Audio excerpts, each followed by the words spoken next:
എൻ്റെ പേര് റജീല. ഞാൻ മലപ്പുറത്തുനിന്ന് ചുങ്കത്ര പറഞ്ഞ സ്ഥലത്തുനിന്ന് വരികയാണ്. ഞാനിവിടെ 2022 ഒക്ടോബർ 10 ഇവിടെ ഫസ്റ്റ് വരുന്നത്. എനിക്ക് ജോലി തയ്യലാണ്. തയ്യൽ കടയിൽ ജോലി ചെയ്യുന്ന സ്ഥലത്തിലെ ഒരു ഫ്രണ്ട് വഴിയാണ് ഞാൻ കൃപാസനം മാതാവിനെ കുറിച്ച് അറിയണത്. ഒരുപാട് പ്രശ്നങ്ങൾ അനുഭവിച്ചുകൊണ്ട് നിൽക്കുന്ന സമയത്താണ് ഞാനിത് അറിയണത്. എനിക്ക് 23 വർഷമായിട്ട് സോറിയാസിസ് അസുഖം ഉണ്ടായിരുന്നതാണ്.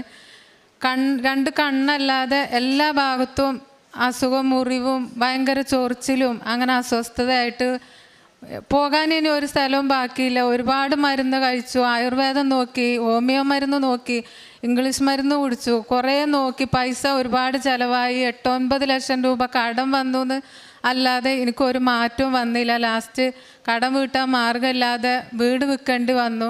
വീട് വിൽക്കാൻ കുറേ ഞാൻ ശ്രമിച്ചു, വീട് വിൽക്കാനും എനിക്ക് പറ്റണില്ല. അങ്ങനെ അസുഖവും മാറിയില്ല, കടവും വന്ന് അങ്ങനെ ഒരുപാട് സങ്കടത്തിൽ നിൽക്കുന്ന സമയത്താണ് എൻ്റെ ഫ്രണ്ട് പറഞ്ഞത് എന്നോട്, ഇങ്ങനെ ഒരു മാതാവ്, കൃപാസന മാതാവിൻ്റെ അടുത്ത് പോയിട്ട് ഉടമ്പടി എടുത്ത് പ്രാർത്ഥിച്ചാൽ നടക്കും, പോയി നോക്കുമെന്ന് പറഞ്ഞു. അപ്പം ഞാൻ കുറേ ഞാൻ എല്ലാം ചെയ്തു നോക്കി. ഇനി ഇതും കൂടി ഞാനൊന്ന് പരീക്ഷിച്ച് നോക്കാമെന്ന് വിചാരിച്ച് ഫസ്റ്റ് ഇവിടെ വന്നത്. ഫസ്റ്റ് ഉടമ്പടിയിൽ ഞാൻ എഴുതിയത് ആദ്യം എൻ്റെ അസുഖം മാറിത്തരണം എന്നാണ്. അസുഖം പൂർണ്ണമായിട്ടും മാറുകയാണെങ്കിൽ ഞാൻ മാതാവിൽ പൂർണ്ണമായിട്ടും വിശ്വസിക്കും, അതിൽ ഞാൻ ഉറച്ച് വിശ്വസിക്കുന്നു എന്നും പറഞ്ഞിട്ടാണ് ഞാനിവിടെ ഫസ്റ്റ് ഉടമ്പടിയിൽ എഴുതിയത്.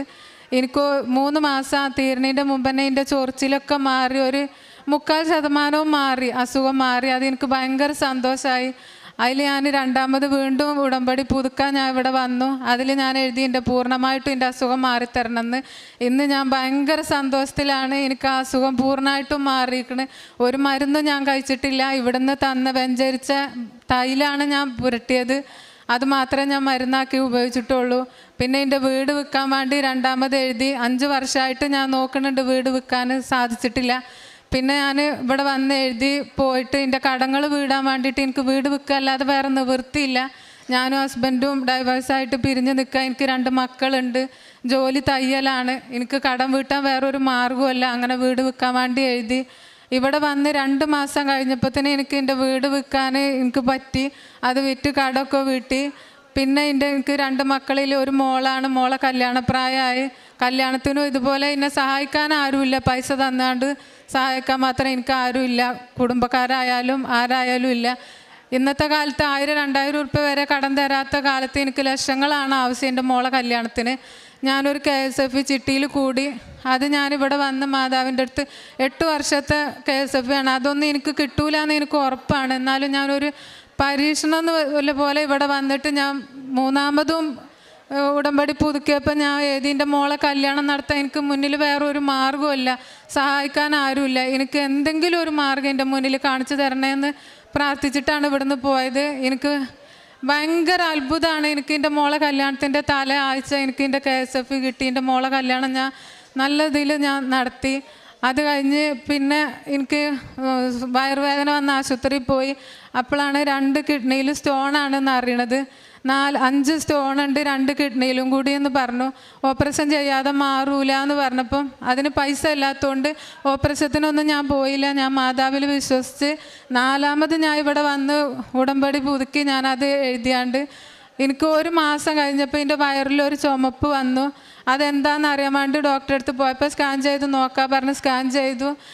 അത് സ്കാൻ ചെയ്ത ഡോക്ടർക്ക് പോലും അത്ഭുതം, എന്ത് മരുന്ന് ഞങ്ങൾ കഴിച്ചാൽ കിഡ്നിയിലെ കല്ലൊക്കെ പോയല്ലോ എന്ന് പറഞ്ഞു. ഞാനിങ്ങനെ ഒരു ഉടമ്പടി കൃപാസന മാതാവിനെ പറ്റിയിട്ട് പറഞ്ഞു. അപ്പോൾ അവർക്കത് കേട്ടിട്ട് അത് ഞങ്ങൾ കേട്ടിക്കണ്, പക്ഷേ അതുകൊണ്ടാണോ മാറിയെന്ന് ചോദിച്ചു. ഞാൻ പറഞ്ഞു സത്യമായിട്ടും അതുകൊണ്ടാണ് മാറിയത്. ഞാൻ ഒരു മരുന്നും കഴിച്ചിട്ടില്ല, ഓപ്പറേഷത്തിന് പോകാൻ എൻ്റെ അടുത്ത് പൈസ ഇല്ല, അതിൽ ഞാൻ വിശ്വസിക്കണം, അതുകൊണ്ടാണ് പോയതെന്ന് പറഞ്ഞു. എൻ്റെ നാട്ടുകാർക്കറിയാം എന്നെ. ഞാൻ ഇത്രയും ഇപ്പോൾ ഞാൻ വീട് വിറ്റിട്ട് മോളെ കല്യാണമൊക്കെ കഴിഞ്ഞ് പിന്നെ വാടകക്കാണ് പാർക്കണത്.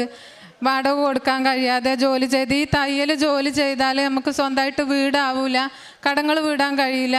അങ്ങനെ നിൽക്കുന്ന സമയത്ത് എനിക്ക് എൻ്റെ മോള് പറഞ്ഞതിനോട്, മോള് കല്യാണം കഴിച്ച് പോയി, പിന്നെ ഉമ്മ ഒറ്റക്കല്ലേ, എന്നാൽ വേറൊരു കല്യാണം നോക്കാം. ഉമ്മ അങ്ങനെ ഒറ്റക്കായിട്ടാണ് ഉമ്മക്ക് ഒറ്റപ്പെട്ട ഫീൽ വരുന്നത്. അപ്പം ഞാൻ പറഞ്ഞു, ഈ 41ാമത്തെ വയസ്സിൽ എനിക്ക് ഇനി ഒരു കല്യാണമൊന്നും വേണ്ട, അതൊന്നും നടക്കൂല എന്ന് പറഞ്ഞപ്പം ഇല്ലമ്മ നോക്ക് എന്ന് പറഞ്ഞു. ഞാൻ വേഗം ഇവിടെ മാതാവിൻ്റെ അടുത്ത് ഇവിടെ വന്നിട്ട് ഞാൻ പ്രാർത്ഥിച്ചിട്ട് പറഞ്ഞു, അത് നല്ലതാണെങ്കിൽ എനിക്ക് അതുപോലെ ഒരു ജീവിതം വേണമെന്ന്, അല്ലാതെ എന്നെക്കൊണ്ട് ഇനി കഴിയൂല. എൻ്റെ മോന് 23 വയസ്സായി, 5 വർഷമായിട്ട് മൊബൈൽ ടെക്നീഷ്യൻ പഠിച്ചിട്ട് ഒരു ജോലിക്ക് വേണ്ടിയിട്ട് നിൽക്കുക, അത് ശരിയായിട്ടില്ല. പിന്നെയും കടങ്ങൾ ഇങ്ങനെ കൂടി വരികയാണ്. അപ്പം ഞാൻ ഇവിടെ വന്നിട്ട് ഞാൻ പ്രാർത്ഥിച്ചു, മാതാവേ ഇതിൽ എന്തെങ്കിലും ഒരു നന്മ എനിക്ക് ഉണ്ടെങ്കിൽ ഞാൻ വിശ്വസിച്ച് പ്രാർത്ഥിച്ചതാണ്. എനിക്കൊരു വീട് വേണം, എൻ്റെ കടങ്ങൾ വീടണം, എനിക്കൊരു ജീവിതം വേണം. അത് ഞാൻ ലാസ്റ്റ് ഇവിടെ 3 മാസം മുമ്പ് ഇവിടെ വന്ന് പ്രാർത്ഥിച്ചിട്ട് പോയത്. ഇന്ന് ഞാനിപ്പോൾ ഇവിടെ വന്നത് ഞാൻ അത്ര സന്തോഷത്തിലാണ്. ഫസ്റ്റ് ഇവിടെ വരുമ്പോൾ ആത്മഹത്യ ചെയ്യാൻ പറ്റാത്തതുകൊണ്ട് എൻ്റെ 2 മക്കൾക്ക് ആരും ഇല്ലാതായി പോകുമല്ലോ എന്ന് വിചാരിച്ചിട്ട് ഞാൻ അന്ന് ഇവിടെ വന്നത്. ഇന്ന് ഞാൻ അതൊക്കെ മറന്നിപ്പോൾ എനിക്കൊരു ടെൻഷനില്ല, ഒരു സങ്കടങ്ങളില്ല. കഴിഞ്ഞ ആഴ്ച എൻ്റെ വീടിൻ്റെ കുടിയിരിക്കലേനി. എനിക്ക് എൻ്റെ ജീവിതത്തിൽ നല്ല ഒരാളെ തന്നെ അത് മാതാവ് തന്നു എന്ന് ഞാൻ 100% വിശ്വസിക്കണ്. ആ ആൾ വന്ന് എനിക്ക് ഒരു വീട് സ്ഥലം മേടിച്ച് തന്ന്, എൻ്റെ കടങ്ങൾ വീട്ടിൽ തന്ന്, എൻ്റെ മക്കൾക്കും നല്ല ഒരാളായി, എനിക്കും നല്ല ഒരാളായി. ഇന്ന് ഞാൻ സന്തോഷിച്ചാണ്. എങ്ങനെ നിങ്ങൾക്ക് പറഞ്ഞു തരണമെന്ന് എനിക്കറിയില്ല. എൻ്റെ നാട്ടുകാർക്കറിയാം ഞാനിന്നിവിടെ വന്നത് ഇത്രയും അനുഗ്രഹങ്ങൾ കിട്ടി സാക്ഷ്യം പറയാനാണെന്ന്. അതിന് ഒരു സാക്ഷികളാവാൻ വേണ്ടിയിട്ട് എൻ്റെ കൂടെ എൻ്റെ നാട്ടുകാർ വന്നിട്ടുണ്ട്. പിന്നെ എനിക്ക് എങ്ങനെ പറയേണ്ടതെന്ന് അറിയില്ല, അത്രയും ഞാൻ വിശ്വസിക്കുന്നു മാതാവിൽ. ഇങ്ങനെ ഒരവസരം തന്നതിന് മാതാവിനോട് ഞാൻ ഒരുപാട് നന്ദി പറയുന്നു. അത് പറയാൻ വേണ്ടിയിട്ടാണ് ഞാൻ ഇന്ന് വന്നത്. ഇനിയിപ്പോൾ കാര്യങ്ങളൊക്കെ കിട്ടി, മാതാവിൻ്റെ ഇനി വേണ്ടാന്ന് ഞാൻ വെക്കൂല.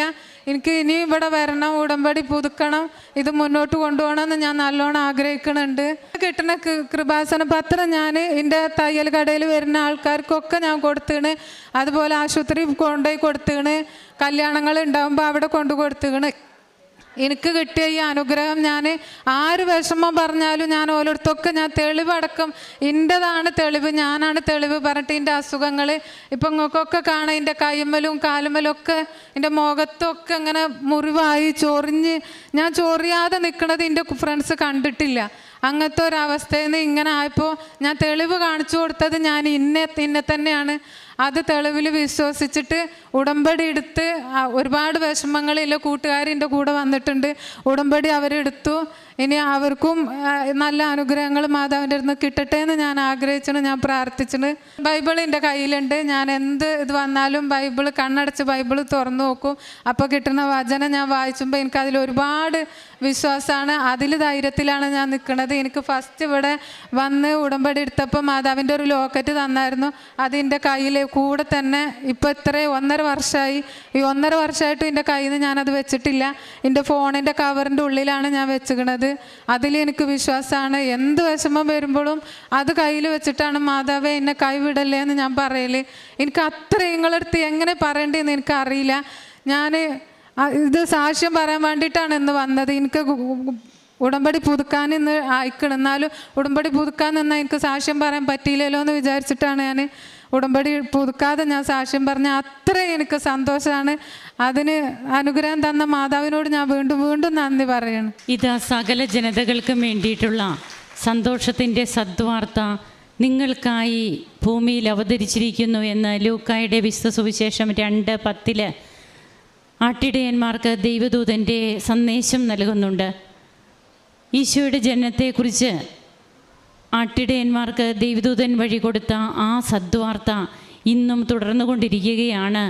സകല ജനങ്ങൾക്കും വേണ്ടിയിട്ടുള്ള ആ സന്തോഷത്തിൻ്റെ സദ്വാർത്തയായ ദൈവകുമാരൻ എങ്ങനെയാണ് ഇന്ന് ഈശോയെ അറിയുന്ന മക്കൾ ആരായാലും അവരിൽ തന്നോട് സ്നേഹമുണ്ടോ, അവരുടെ ജീവിതം വിശ്വസ്തമാണോ, അവർ ആത്മാർത്ഥതയുള്ളവരാണോ, ഇതുമാത്രമാണ് നമുക്ക് ഉടമ്പടി എടുത്ത് ഉടമ്പടി ജീവിതം നയിക്കുമ്പോൾ കർത്താവിൻ്റെ അടുത്ത് സ്വീകാര്യരാകുവാനായിട്ട് നമ്മെ യോഗ്യരാക്കുന്ന കാര്യങ്ങൾ. അപ്പോൾ ഈ മകള് മലപ്പുറത്ത് നിന്ന് വന്ന് സാക്ഷ്യം പറയുമ്പോൾ തൻ്റെ ജീവിതത്തിൽ താൻ എന്തായിരുന്നുവെന്നും ഇന്ന് തനിക്ക് എന്താണ് പല പ്രാവശ്യം പറഞ്ഞു. എനിക്ക് ഇന്ന് സന്തോഷമുണ്ട്, സമാധാനമുണ്ട്. വർഷങ്ങളായിട്ടുള്ള 23 വർഷമായിട്ടുള്ള സോറിയാസിസ്, തനിക്ക് കണ്ണ് മാത്രമേ അതിൽ നിന്ന് മുക്തമായിട്ടുണ്ടായിരുന്നുള്ളൂ. ബാക്കി എല്ലാ ശരീരഭാഗങ്ങളും തല മുതൽ ഉള്ളങ്കാൽ വരെ ഇത് തന്നെ. അതിന് ചികിത്സ എടുക്കാത്ത ചികിത്സകളില്ല, പോകാത്ത ഡോക്ടേഴ്സില്ല. അപ്പോൾ അങ്ങനെ തന്നെ കടങ്ങളായി എന്നാണ് പറയുക. എങ്ങനെയാണ് ഇന്ന് ഈ മകള് ഇവിടെ നിൽക്കുമ്പോൾ നമുക്ക് തന്നെ കാണാം, ആ മകള് വളരെ നല്ല രീതിയിൽ തൻ്റെ സൗഖ്യമാക്കപ്പെട്ട തൻ്റെ ആ ഒരു ശരീരവുമായിട്ടാണ് ഈ മകൾ ഇവിടെ വന്ന് നിന്ന് സാക്ഷ്യം പറയുന്നത്. ഉടമ്പടി നേർച്ച വസ്തുക്കൾ, ഉടമ്പടി തൈലം ഉപയോഗിച്ച് പ്രാർത്ഥിച്ചു. തൻ്റെ കിഡ്നി സ്റ്റോണ് ഓപ്പറേഷൻ പറഞ്ഞിരുന്നതാണ്. അതെങ്ങനെ ഓപ്പറേഷൻ ഒന്നും ചെയ്യാൻ പറ്റില്ലാത്ത സാഹചര്യത്തിൽ അതെങ്ങനെ മാറുന്നു, തൻ്റെ കടബാധ്യതകൾ എങ്ങനെ, അതെല്ലാം എങ്ങനെ മാറി, ഓരോന്നും വ്യക്തമായിട്ട് ഈ മകൾ ഇവിടെ പറഞ്ഞു കഴിഞ്ഞു. അപ്പോൾ തനിക്ക് ചെയ്യാൻ പറ്റുന്നതിൻ്റെ മാക്സിമം ഈ മകൾ ചെയ്യുന്നുണ്ട്. തൻ്റെ കാരുണ്യ പ്രവർത്തികൾ, പ്രേക്ഷിത പ്രവർത്തനം ഇങ്ങോട്ട് ആളുകളെ കൊണ്ടുവരുന്നു. തൻ്റെ അനുഭവ സാക്ഷ്യങ്ങൾ താൻ തന്നെ ഒരു സാക്ഷ്യമായിട്ട് മറ്റുള്ളവരുടെ മുൻപിൽ ജീവിക്കുകയാണ്, കാണിച്ചു കൊടുക്കുകയാണ്. അങ്ങനെ തന്നെ അവിടെ നിന്ന് ഇവിടെ ആളുകൾ വരാൻ ഇടയായി. ഇന്നും ഈ മകളുടെ കൂടെ വന്നിട്ടുണ്ട്, അവർ ഉടമ്പടി എടുക്കുന്നു. അപ്പോൾ ഇതൊക്കെ നമ്മോട് പറയുക, ജീവിക്കുന്ന ദൈവപുത്രൻ, സ്വർഗത്തിൽ നിന്ന് പ്രത്യക്ഷയായ അമ്മ നമ്മുടെ ഇടയിൽ ഇന്നും നടക്കുന്നുണ്ട്. അമ്മ സഞ്ചരിക്കുന്നുണ്ട്. ഈ പുണ്യ ആലയത്തിൽ, ഈ പുണ്യഭൂമിയിൽ ഇത് ജപമാലകളാൽ കുതിർന്ന മണ്ണാണ്. അത് നാം മറക്കാതിരിക്കുക. നാം ഇവിടെ ഇരുന്ന് പ്രാർത്ഥിച്ച് ജപമാല അർപ്പിക്കുമ്പോൾ നമ്മുടെ ജപമാല മാത്രമല്ല, ഈ കൃപാസനത്തിനൊരു ആസ്തിയുണ്ട്. എത്രയോ വർഷങ്ങൾക്ക് മുമ്പ് തുടങ്ങിയ ജപമാല മണികളുടെ ഒരാസ്തി. ബഹുമാനപ്പെട്ട VP ജോസഫ് അച്ഛൻ്റെ 38 വർഷത്തെ പൗരോഹിത്യ ജീവിതം. അപ്പോൾ അച്ഛൻ്റെ ആ പൗരോഹിത്യ ജീവിതത്തിൽ അച്ഛൻ കടന്നു പോകുന്ന കഷ്ടപ്പാടുകളുടെയും സങ്കടങ്ങളുടെയും രോഗങ്ങളുടെയും ഒക്കെ ഒരു നീണ്ട നിര, ഇതൊക്കെയാണ് അച്ഛന് ബലം കൊടുത്തത്. അതാണ് ഇന്ന് കൃപാസനത്തിൻ്റെ ആസ്തിയുടെ കൂടെ പരിശുദ്ധ അമ്മ എഴുതി ചേർക്കുന്നത്, ഈശോ എഴുതി ചേർക്കുന്നത്. അങ്ങനെയാണ് ഇവിടെ വന്ന് പ്രാർത്ഥിക്കുമ്പോൾ നമുക്കൊക്കെ ആ ഒരു ബാങ്ക് ബാലൻസ് ആണ് നമുക്കുള്ളത്. അതിൽ നിന്നാണ് കൃപയ്ക്കുമേൽ കൃപ സ്വീകരിക്കുവാനായിട്ട് ഇങ്ങോട്ട് ജനലക്ഷങ്ങൾ പ്രവഹിക്കുന്നത്. ഇവിടെ വരുന്നവരാരും നിരാശരാകില്ല എന്നുള്ളത് തന്നെയാണ് ഓരോ ദിവസത്തെയും സാക്ഷ്യങ്ങൾ നമ്മോട് പറയുക. നമുക്ക് ഈ മകൾക്കും കുടുംബത്തിനും ലഭിച്ച എല്ലാ കൃപകൾക്കും കരങ്ങളടിച്ച് ഈശോയ്ക്കും അമ്മയ്ക്കും നന്ദി പറയാം. ദൈവത്തെ ആരാധിക്കാം, മഹത്വപ്പെടുത്താം. അത്യപൂർവ ദൈവാനുഭവങ്ങൾ ഇനി നിങ്ങൾക്കും സ്വന്തം. ഈ യൂട്യൂബ് ചാനൽ ഇതുവരെ സബ്സ്ക്രൈബ് ചെയ്തിട്ടില്ലെങ്കിൽ ഇപ്പോൾ തന്നെ സബ്സ്ക്രൈബ് ചെയ്യുക. ഈ വീഡിയോ ഇപ്പോൾ തന്നെ നിങ്ങളുടെ സുഹൃത്തുക്കൾക്ക് ഷെയർ ചെയ്തുകൊണ്ട് കർത്താവിൻ്റെ പ്രേക്ഷിതരാകുക.